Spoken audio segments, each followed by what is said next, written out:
Okay, sorry about the noise in the background, you know, but this is my charity bass, and what I'm just doing now, after I fitted my new patent pending spring contact LED system in it, I'm going to polish up the frets, polish up the neck, and do the best I can with an awful finish on the body.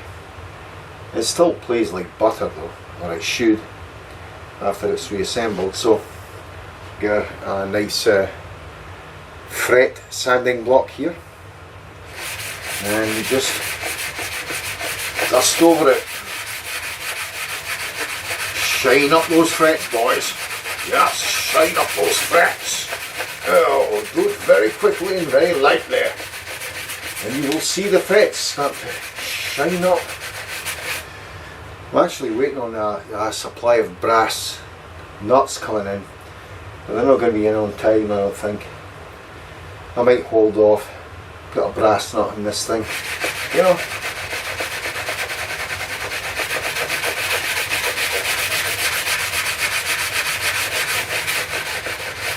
Looks good, nice and polished. Just a, oops.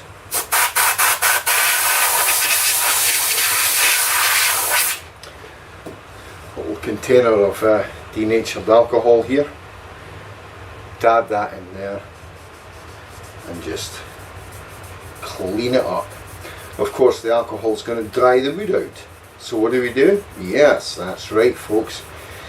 We get some boiled linseed oil and we just apply a little piece of that to the neck until we're hunky-dory again, until the wood says, I feel healthy now. You know, and it does say that. It does. Don't believe anyone else. You know. Okay. See that crap? Yeah, indeed. All came out. It's good to see. Of course, now the wood's dry. So, actually, I think I'll stick with my beeswax solution. I always use the feeding wax. It's awesome. It's never let me down yet. So I'm going to apply some of that. And the good thing about this, it absorbs very quickly. You wait 10 minutes after applying it. There you go. And after 10 minutes, you just buff the neck up with your buffer, with your Michael buffer, or your Bruce buffer. Depends what sport you're into, really, you know.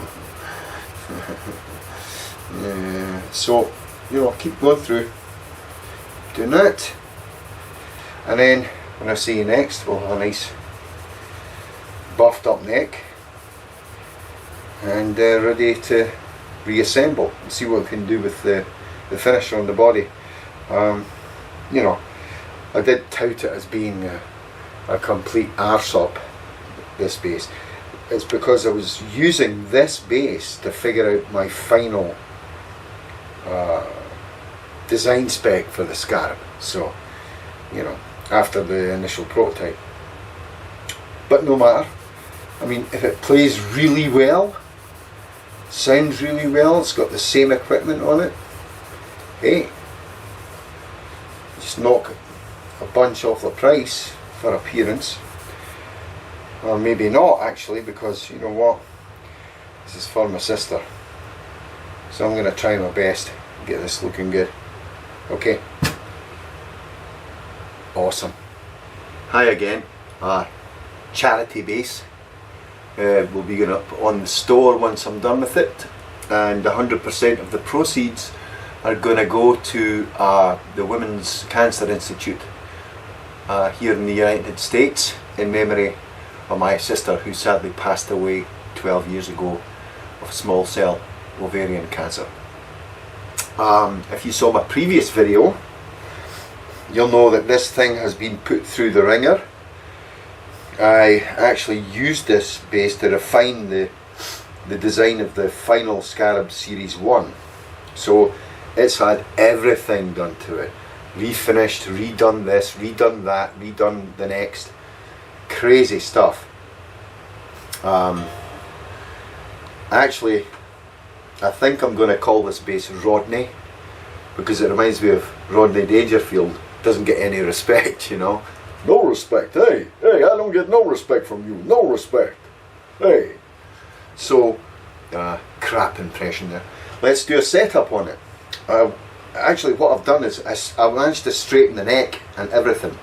I got the neck completely straight, so the string spacing is perfect. It's absolutely bang on. Okay, so let's do a full setup on it.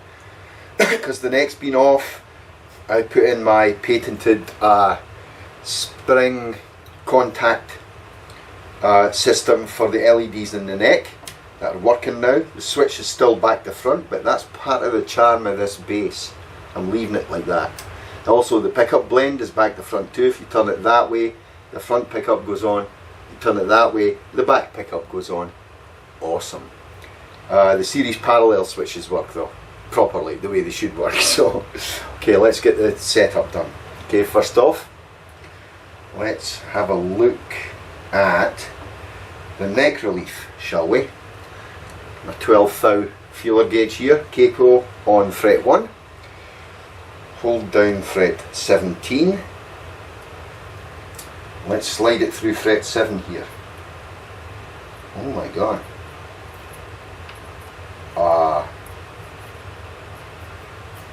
That's almost bang on.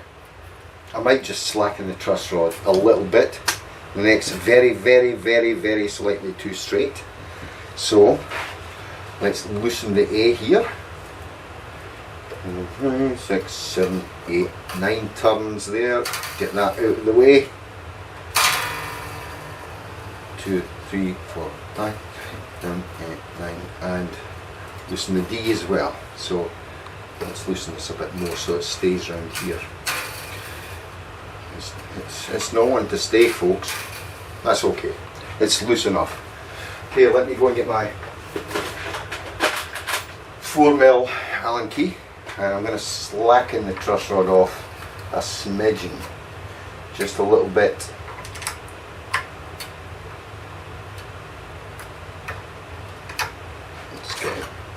Let's get in so I can get an appreciable turn on it.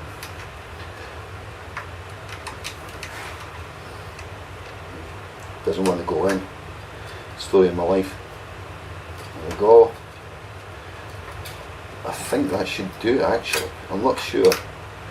Let me try a tiny little bit more. There we go. Alright, let's tighten it back up to near tune. 1, 2, 3, 4, 5, 6, 7, 8, 9. That's approximately A. 4, 5, 6, 8, 9.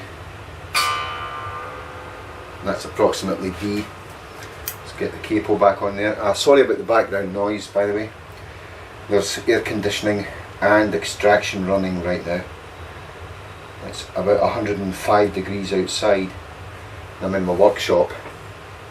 It's hot in here.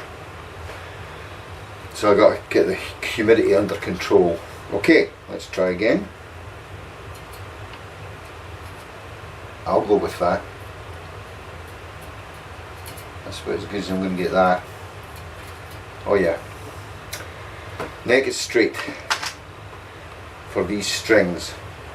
Remember, when you go up and down gauges and strings, what happens is that you put different tension on the neck, so you might have to adjust the truss rod if you go like from thinner to thicker strings.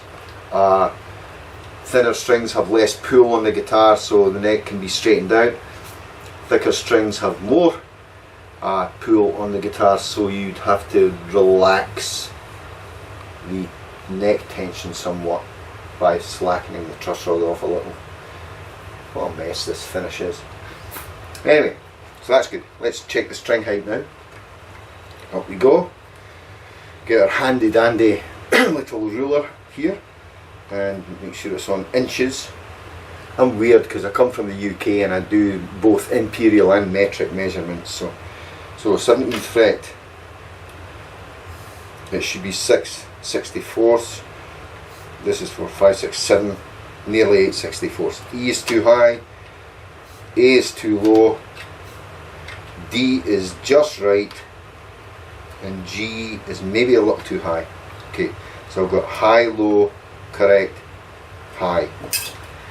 Alright, time for the Allen wrench that tweaks the bridge. Is that the right one? That's not the right one. Where did I put the darn thing? Bear with me. Well, I should have looked these tools out, but oh, there we go. Alright. Right. E is a bit high, so let's do a full turn each side, keeping it level. Okay, measure E again, getting there, one more, full turn, and then again, tricky full turn. Scottish people might understand that. And that's good, like that. The A we said was too low, right? No, actually it is fine. It's a little too low. Bring that up a little bit. Half turn. Half turn.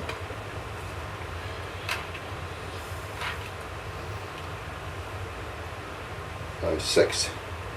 Yeah, that's good. D we said was fine, and it is. G's too high. So down comes the G, a full turn actually. G's that too high. Right. And we're good. Okay. That's how low the E was. How high, sorry, the E was. That lowered it and it went way out of tune. Way out. Excuse me. Okay. Next, let's check nut relief. Should be about 20 thousandths of an inch between the nut and the strings at the 0 fret. So here's my 20 thou. Feel lovely, there it is there. Oh, that's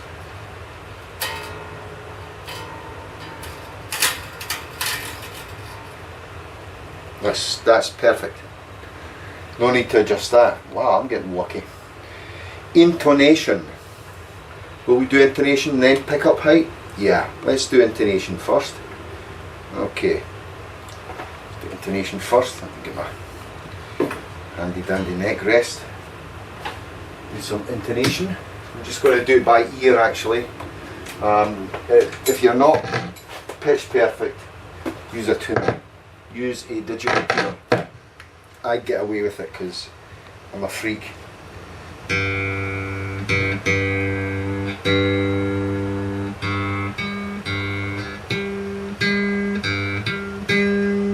Slightly sharp.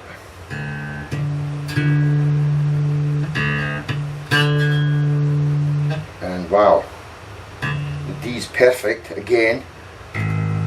Oh, wait a minute, let's tune this up.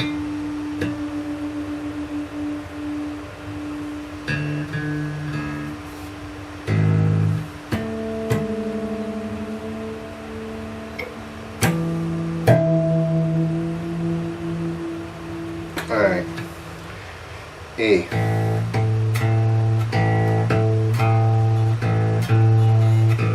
It's good. It's not precise, it's very good though.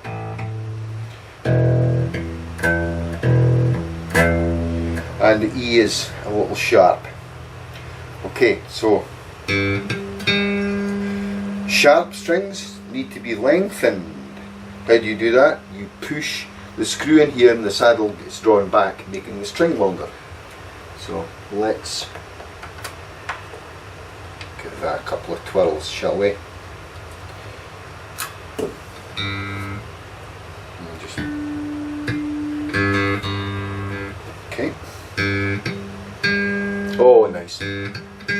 Yep.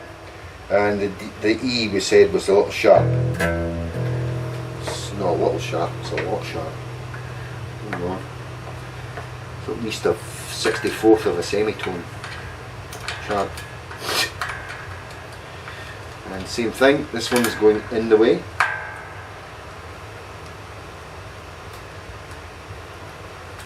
Okay. Still sharp, man. Okay, crazy. I did do a lot of mechanical adjustment to the neck to straighten it because it was kind of bent.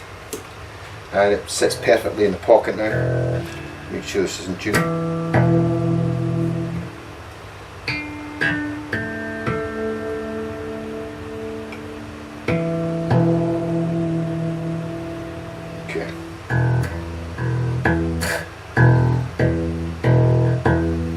That's good.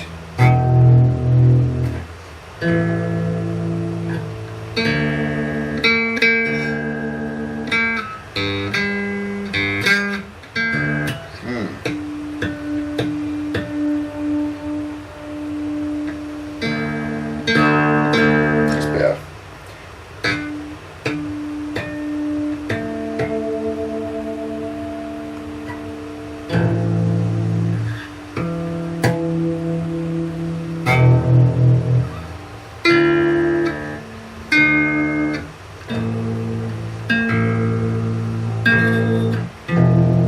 It's pretty close.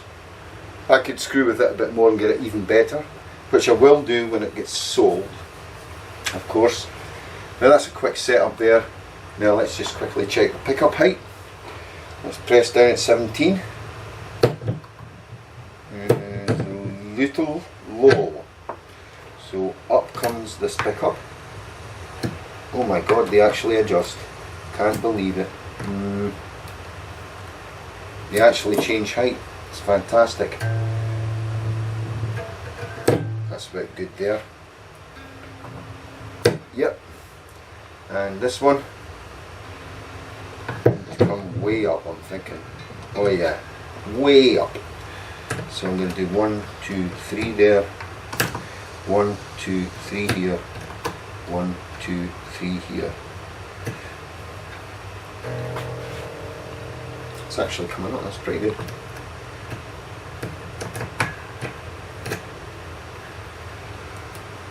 Is that actually moving? I actually redid the pickup cavities as well on this bass. Okay.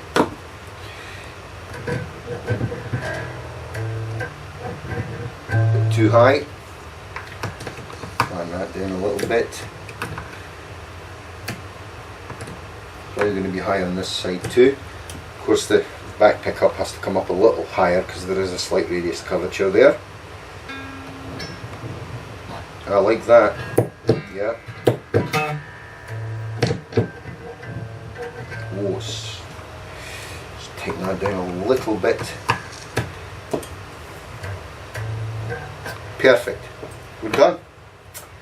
Nicely set up and ready to rock and roll. Let's see what she sounds like, shall we? Through my tiny little Ibanez IBZ 10B practice amp here on the bench. Let's see.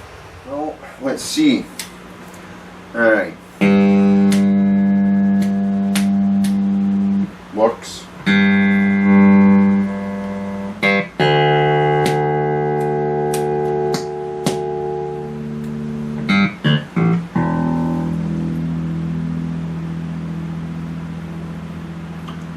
The LEDs go quite bright on this, so it is working fine.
needs new strings.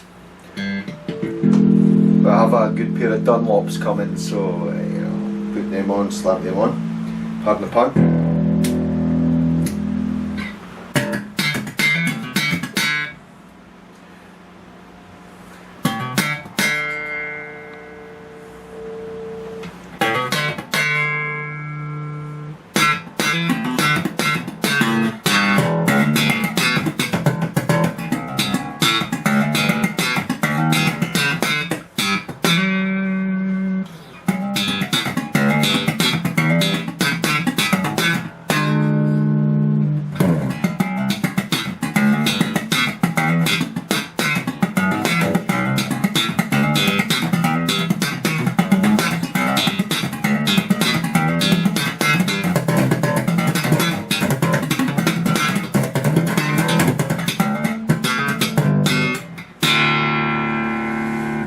It plays extremely smoothly.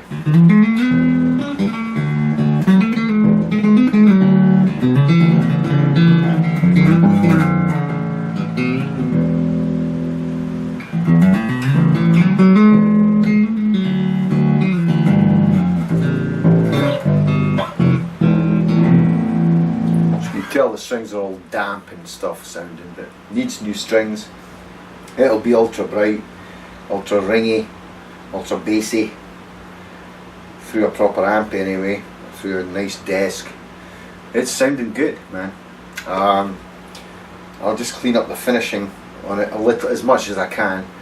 I might give you a little detailed look at the crapola finish on it, because there's been about 10 finishes on this bass. I don't want to keep sanding them off and refinishing it, because it's going to put the bass out of spec. I'm going to take so much material off it. So anyway, next up we'll have a little inspection and see what's what. Okay. Cheers. Okay, going handheld for this visual inspection now. It looks great on camera, doesn't it? It's not though. I'm going to try and get some angles here. I mean, I loved the final finish that I tried in this. This was actually a template for getting the scorpion finish. Was a translucent blue water-based wood dye with a thin coat of polyurethane over it. You can probably see there's a few dings and stuff down there. The chrome badly needs polished on the bridge. The bridge is kind of scratched. Okay, you can see quite a big one there. The knobs, they're fine. Of course, if you saw my previous video, this heart below the switch there, it's off center below the brightness control for the LEDs. This heart is covering a hole in the wood up, right? And the carbon graphite laminate there is not really a pick guard or covering a cavity or anything like that. It's hiding blemishes. I'll show you the reverse side of the bass in a little minute. I did whittle out the pickup cavities a bit more, so I got a better fit, and the pickups actually move when I tweak the screws, which is a bonus, right? The LEDs are working perfectly, and the neck is now perfect. It's tremendous. And you can see it's a recessed pocket I made. That was an experiment as well in sort of design aesthetics. I think I'll stay away from that in the future.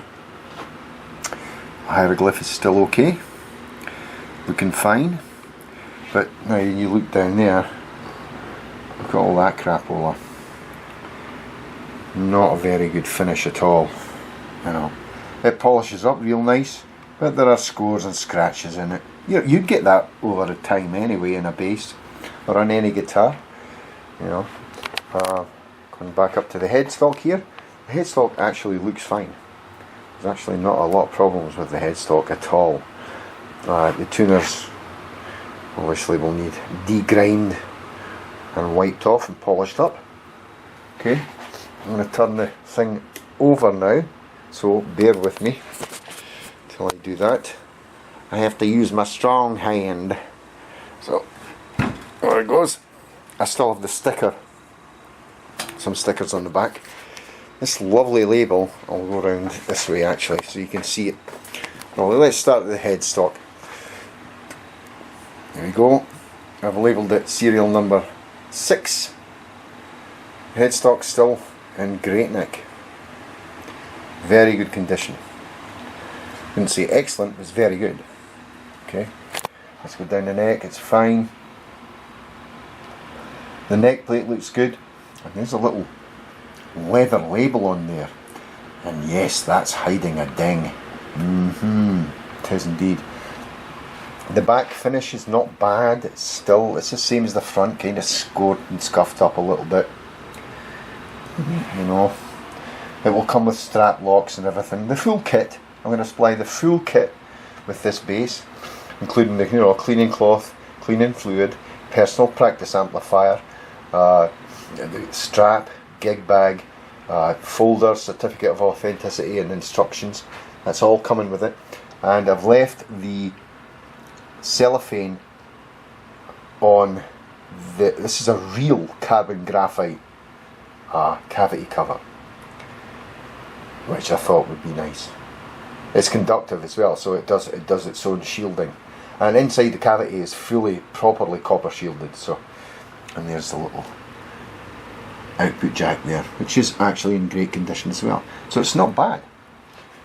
100% of the proceeds from this bass are going to the Women's Cancer Institute of the United States in honour of my sister. So, here you have it. Doesn't look too bad, does it?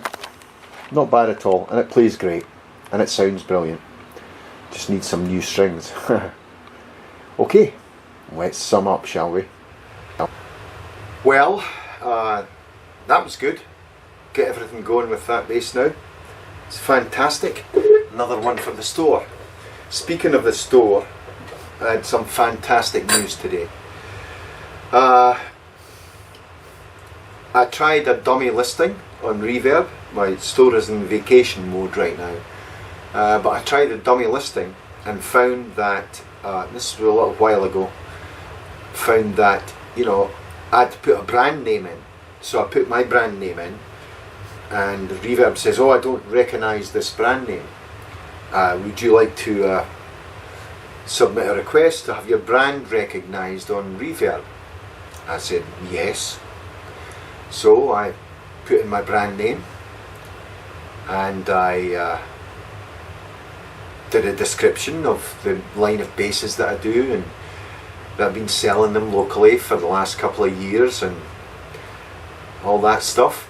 Sent it away, and today I got notification from Reverb that they are officially recognising the Gas Bass brand. So, branded, not with a hot iron though, luckily enough. My ass has enough blemishes on it without being branded with a hot iron, Anyway, enough of that. So that was one of the final hurdles I had to get over in order to try and open. I wanted to open by Labour Day weekend, which is coming up very soon. Actually, at the time of filming, it's tomorrow. So I will be probably listing 6 basses to start with, and then there will be another 6 shortly after that. And I'm very much hoping to use the proceeds from the sales, excluding of course my charity bass here, to plough that all back in to proper production manufacturing. The basses I'm putting up there are all prototypes. They're all prototypes.